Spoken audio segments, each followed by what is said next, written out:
Welcome to Chapter 6. How do we make sure good behavior is repeated and bad behavior is changed? How do we do this? Well, we manage performance.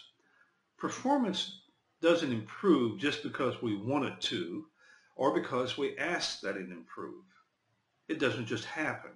We have to manage it. We manage performance to be good or to be bad. You see, my contention is that good performance is a function of good leadership and management, and bad performance is a function of bad leadership and management. That's simple. And it's not just a business or organizational issue. Don't you manage the performance of your children? Okay, some parents do a poor job of it, but they're supposed to manage the performance of their children. You manage the performance of your spouse, or in my case, she manages my performance, and I do like it. You manage the performance of your dog, your cat, etc.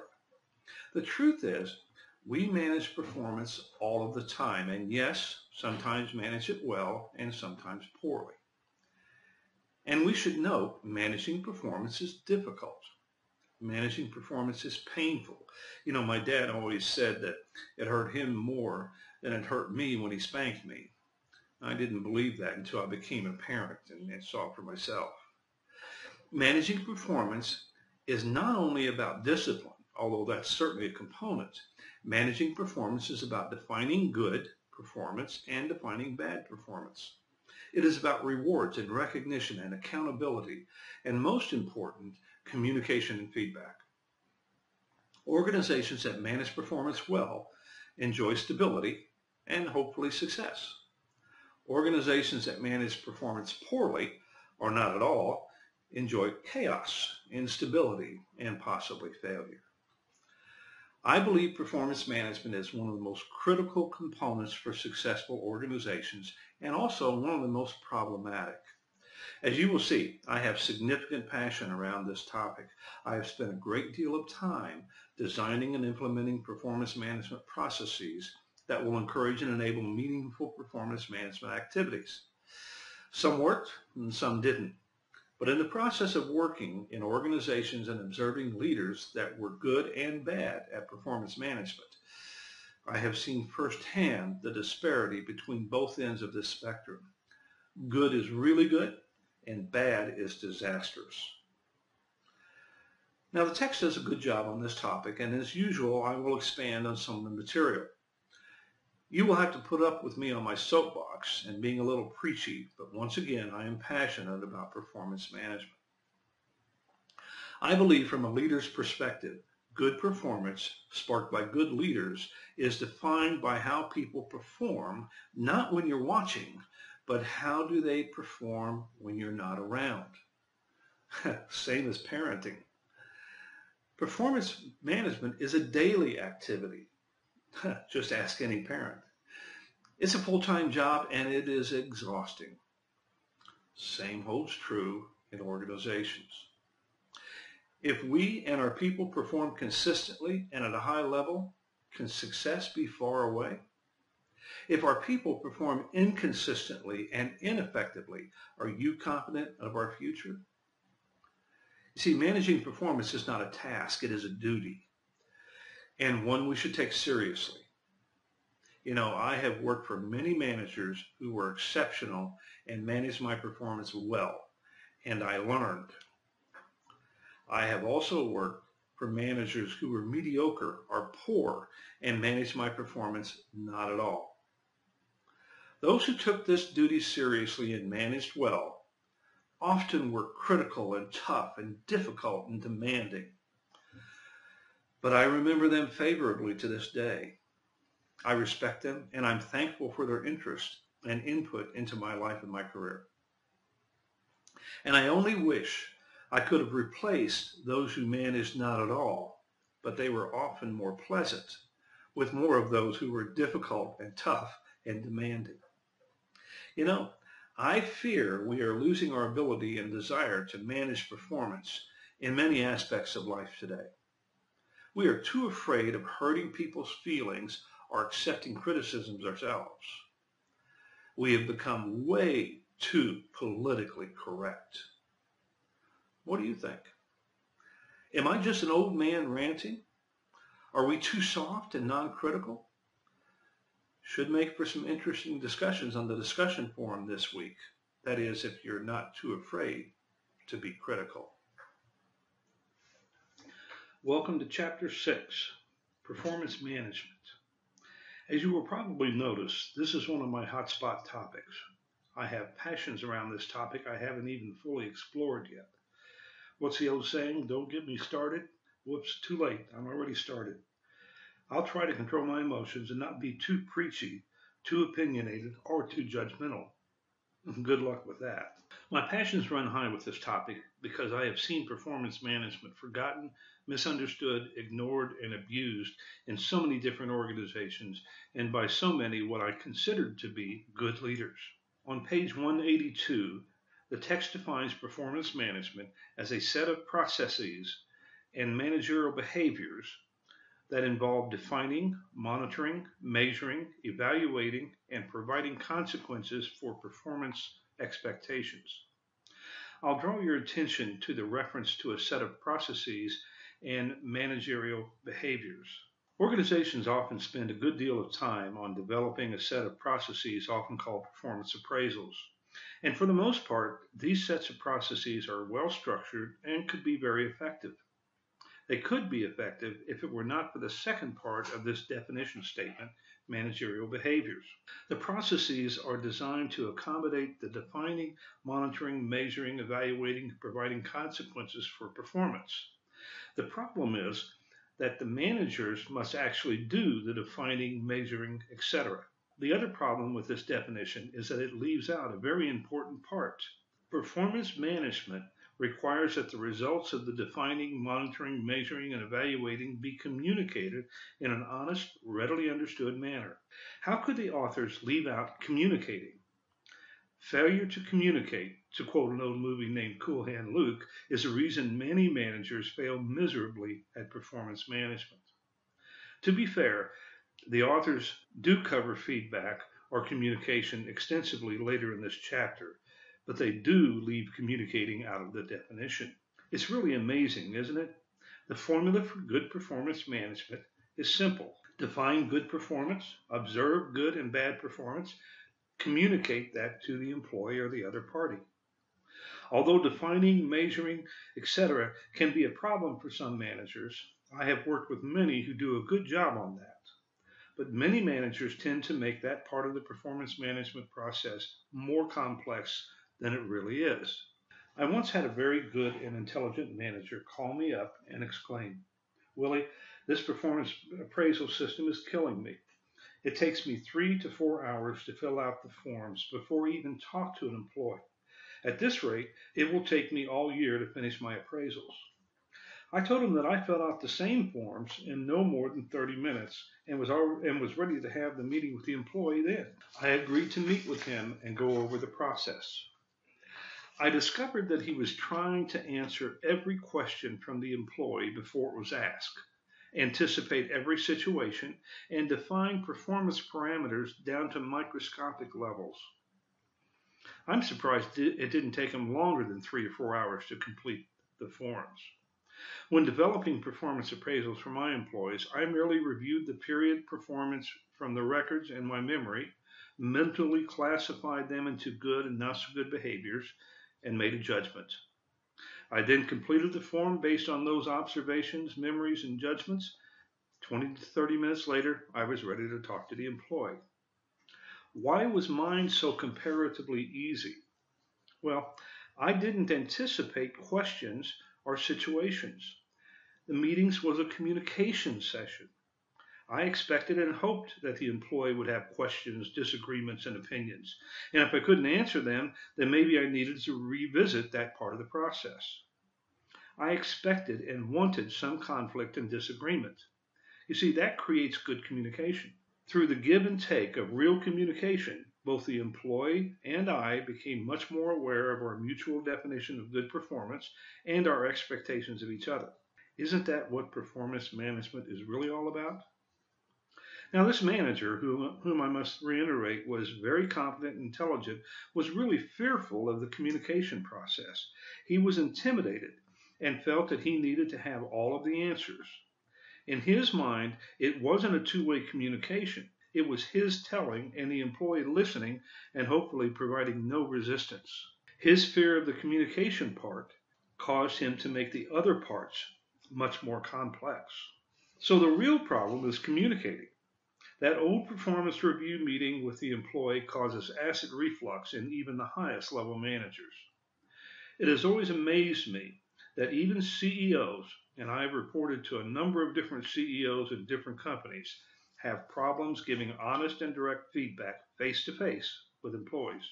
These CEOs who handle boards of directors, high level negotiations, and so forth are intimidated when communicating honestly with those who report to them. In one instance, I worked for a CEO who was reticent to communicate performance issues with anyone. I requested a performance meeting to determine what I was doing good and not so good in his eyes. He told me I was doing an outstanding job and there was nothing negative he could say. I begged him to be open and told him I knew there were some things I could do better. As adamant as I was at requesting honest feedback, he was equally adamant about not giving honest feedback. You see, he was a good person. He was not deceptive. He was a good CEO. He just couldn't be honest with people he liked because he didn't want to hurt their feelings. He didn't want to confront unpleasant issues. He didn't like personal conflict. Thus, the problem with communicating performance. Now, I was well into my career and in an executive role, so not getting the feedback was not a career problem. But what if I were new in my career? Not getting honest feedback may encourage me to continue the not so good performance or even change good performance into not so good performance simply because I didn't know the nature of my performance in the first place. My career could be ruined. I've seen that happen in all too many instances, hence my passion for this topic. Now, don't get me wrong. Tact has its place in any communication. When your spouse asks you if they've gained weight, absolutely, and a lot of it may be honest, but it's not very smart. You know, we all gain weight as we get older, but don't worry, you look great. It's both honest and smart. But to ignore the obvious weight gain and lie is deceitful and never appropriate or beneficial. The text actually discusses this problem on page 184, but discusses it lightly and doesn't give it as much attention as I think it deserves. So the real issue is how do we make good performance repeat itself, and how do we change bad performance into good performance? Given that simplistic results-oriented definition, how can we motivate managers to do better in performance management? You see, that's a performance issue as well. And if CEOs are not particularly good, how do you set expectations for everyone else in the organization? And it's not only a business problem. How do we get our kids to perform consistently and better? How do we manage the performance of grandparents when they let our kids get away with anything? It's a struggle my daughters have with my wife and I as grandparents all the time. How do we manage the performance of individuals we interact with in all areas of our life?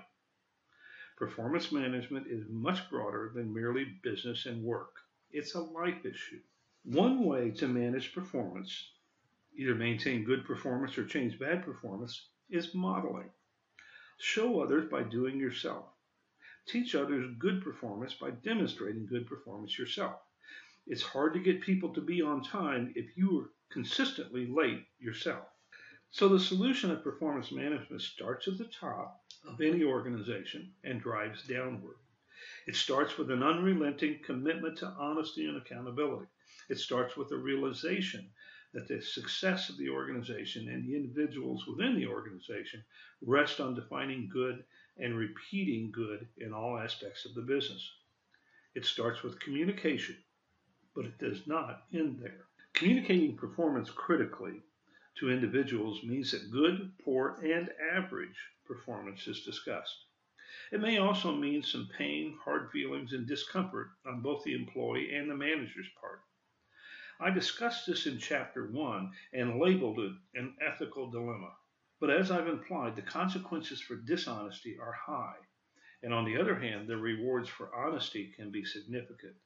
And it is my belief that people want the truth, in spite of the hurt and discomfort. Now, this is somewhat contradictory to the statement on page 197 in the text when the authors assert one reason people don't give or get more feedback is because they don't want it. I believe that in most situations, most people want to know where they stand. They want to know if they are doing good or poorly. They want to know, particularly if there are consequences to the behavior. How about you? Do you want honest feedback, or do you want no feedback in communications at all? There's a self-assessment on page 197 that gives you an idea of where you stand on performance feedback. You might want to take a look at that assessment. As for me, once again, I believe people want to have honest feedback and communication. Let me use two additional stories to illustrate the consequences of dishonesty and the rewards of honest feedback, and why people even welcome negative feedback in the long run. I once worked with a high-level manager who entered my office to complain about not receiving an expected promotion. He had heard from his boss, who was a VP, that I was involved in and even instrumental in the decision to give the position to another person. And he was right, I was. But I was also disturbed at the incompetence of his boss, who was clearly dodging responsibility by sending him to me rather than facing the discomfort of an upset employee. Well, I was not uncomfortable. I was glad he came to me to air his displeasure. His argument was simple. He deserved the position and was passed over. I asked him why he felt he deserved the position, and I was shocked at his answer. He stated that he was told that he was one of the top 10 managers in the organization and on a fast track to a VP position. I asked who told him he was in the top 10, and he answered his boss during his performance appraisals. It was time for honest feedback, and I responded with this paraphrased manner. John, let me be perfectly honest with you. We don't have a top 10 list of managers. But if we did, you wouldn't be on it. No one felt your performance was bad. It just wasn't good or exceptional. You were viewed at best as an average manager. Many feel you could be much better because you have the tools, but most are surprised at your mediocrity. Your boss lied to you. Now, we had a long conversation that day, and in general, his response was thankful for the honesty and inquiring what he could do to improve and become one of the best managers in the organization. He was also furious with his manager, as was I. I don't know if he became the best manager, but he certainly did improve. He did receive consideration for future promotions and gained new respect from others, including myself. But how many years did he waste languishing in deception perpetrated by his boss? How many years would he have wasted if the promotion had not come up to spark the discussion? Dishonesty destroys careers. Dishonesty hurts people. By the way, his boss did not fare well in that situation either. Now let me give you a contrasting situation. I had a manager, we'll call him Ed, working for me, and he was a great individual. You've heard the saying, he is good people. Well, Ed certainly fit that description. He worked hard, made good decisions, was dedicated, loyal, and honest. He had one flaw. He could not give honest feedback to his employees. He didn't lie to them, as in the previous example. He downplayed critical feedback or put off giving critical feedback altogether, hoping the situation would take care of itself. We had repeated discussions about this problem, and I told him he had to correct his methods of behavior to keep his manager's job. As you might expect, it is difficult to be critical of others when it's just not in your nature. And as you might also expect, his inability to address performance issues became an obvious liability when one of his employees made a grave error again. I met with Ed and removed him from his manager position. Although he knew his profession, he just wasn't cut out to be a manager. The essence of manager was feedback, and he was not capable of being critical. He was too good of a person to be critical, and the stress of that expectation was haunting him. Now, I allowed him to transition out of the manager role, and after talking to him at length about career goals, I put him in a non-management role that fit his career expectations. I encouraged him to further his education in that career field, and he did. Today, he's not a manager, but he is a professional and very happy with his career choice. He made a career change for the good. Instead of wasting valuable career time, he moved to the place where he belonged. Now, I must point out that the day I removed Ed from his management position was one of the worst days of my career, and I'm sure it was Ed's worst day as well. As for me, I lost sleep, I agonized over what to do, I questioned my own judgment, and I dreaded giving the honest, critical feedback. You see, I sincerely liked and respected Ed as a person. Now, I didn't create Ed's success, he did that. And I'm also not in the top 10 list of managers. I'm not touting myself or my skills here. I have my flaws, and they are many, but I am passionate about honest performance management on an individual and organizational level. I'm proud of Ed's transition, and I'm glad my agonizing and self-doubts did not dissuade me from doing what was right. You see, honesty ends well with a little guidance. There you have it. Dishonesty yields wasted careers and harmful results. Honesty yields positive results with some work and guidance. We must demand that managers understand the importance of performance management on the individual and the organizational level. We must demand that managers understand that the key component to performance management is not a structured program with lots of bells and whistles that look good and sound cool. The key component to performance management is at the individual level and is an honest manager. In both cases, feedback was difficult and tough on all parties. Why did Ed and John want it? Referring back to the statement on page 197. After all, John actually came in asking for negative feedback. Well, there were consequences to continuing to behave as they were. They wanted to be successful. Saying people don't want feedback is like saying they don't want to be successful. The only way we can achieve success is to receive feedback on our actions. Now that I have completely worn out my soapbox and probably worn you out as well, let's move to the rest of chapter 6. The text lists and explains the steps or components and does a good job of detailing the performance management process. The authors spend a lot of time on defining performance, and that time is well spent. I call it what good looks like, to borrow a phrase from Jim Collins' book, From Good to Great. Good looks different to different people, just like beauty is in the eyes of the beholder. It is vastly important that a well thought out, consistent definition of good be developed and communicated. Take a look again at the introduction documents for this course. I believe everyone must have a clear understanding of what good looks like. Everyone should understand how to be successful. These documents attempt to define good performance in this class. Defining good opens a door for success. If good is not defined, success is accidental, but failure is much more likely. As part of that performance management process, encompasses goal setting. Please take the time to read and study goal setting in the text and in the supplemental material provided by the authors. This is good stuff, and it can change your life and positively impact all of those important people in your life. The text discusses at some length measuring performance through goal setting and setting up consequences through rewards. They also briefly discuss coaching, which is actually what I did with Ed in the previous story in directing him to a new career field. Consequences are important in managing performance. Consequences can be both positive and negative.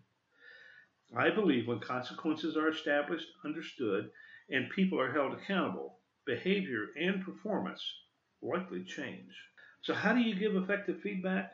How do you establish and communicate consequences? Take a look at the factors that affect your perceptions of feedback on page 198. The list of 5 is followed by a simple statement. Quote, any feedback that fails to clear one or more of these cognitive hurdles will be rejected or discounted. That's tough criteria. Feedback is hard. Consequences are important. Look at this self-assessment on page 201 regarding consequences in the form of rewards. Performance management is not something that just happens. It is a process that is driven by strong leaders. It is a process that is expected by good leaders.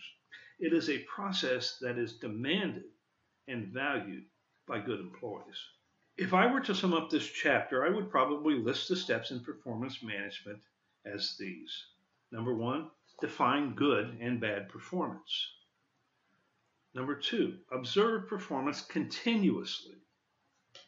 Three, communicate performance expectations. What does good look like to employees? Talk about good, average, and bad performance. Four, set goals to measure against. Five, set consequences, both positive and negative. Six, feedback and communicate for understanding. And seven, repeat the process again and again and again. Now, others may come up with something better, but more complex is not necessarily better. Performance management is really pretty simple to understand. It is just much harder to do. Performance management is not about filling out a bunch of forms. The key is that the 7 steps are not accomplished each year. They are accomplished each day.